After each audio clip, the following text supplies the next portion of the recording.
दोस्तों, आप अभी जो सुनने जा रहे हैं वो सिर्फ एक कहानी नहीं है। ये उस शक्ति की गाथा है जो समय को भी अपने अधीन कर चुकी है। ये कोई कल्पना नहीं है, ये हकीकत है उस मंदिर की जहां मौत भी माथा टेकती है।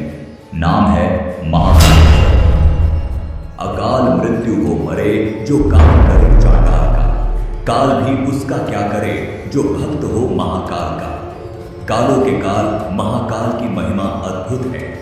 देश के अलग अलग कोने में भगवान शिव के 12 ज्योतिर्लिंग अपनी दिव्यता और सनातन के महत्व के कारण दर्शनीय हैं। इन्हीं में से मध्य प्रदेश के उज्जैन में स्थित महाकालेश्वर मंदिर रहस्यों से भरा हुआ है। उज्जैन की पवित्र धरती पर स्थित भगवान शिव का ये रूप जो केवल पूज्य नहीं बल्कि भयानक भी है। हर मंदिर की एक कहानी होती है, लेकिन इस मंदिर की कहानी रहस्य, मृत्यु और चमत्कार के बीच कहीं अटकी हुई है। उज्जैन का महाकाल मंदिर कोई साधारण शिवलिंग नहीं है।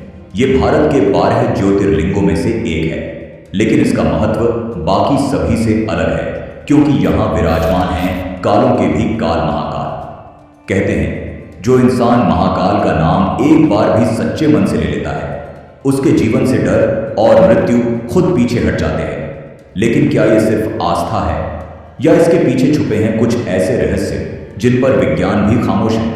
इस मंदिर का कई पौराणिक ग्रंथों में काफी सुंदर वर्णन देखने को मिलता है। देश दुनिया से यहाँ सभी भगवान शिव के दर्शन करने पूरे साल आते हैं। लेकिन दोस्तों, जितना महाकालेश्वर का मंदिर लोगों के बीच पॉपुलर है उससे कहीं ज्यादा ये अपने अंदर कई रहस्यों को समेटे हुए है।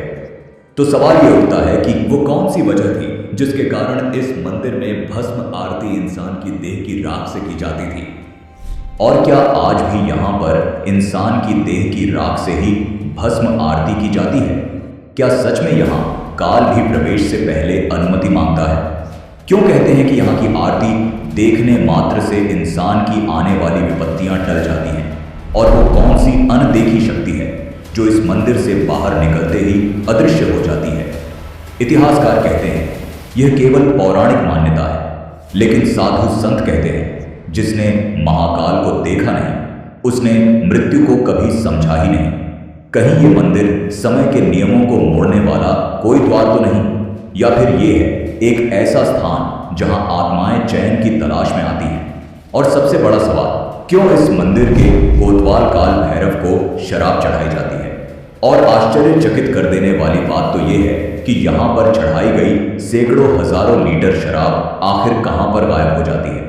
क्या काल भैरव स्वयं इस शराब का भोग कर लेते हैं? और जब अंग्रेजों ने शराब के इस रहस्य को सुलझाने की कोशिश करने के लिए मंदिर की खुदाई करवाई, तब ऐसा क्या हुआ जिसे देखकर अंग्रेजों के पसीने छूट गए और डर से फिर कभी काल भैरव मंदिर में प्रवेश भी नहीं किया?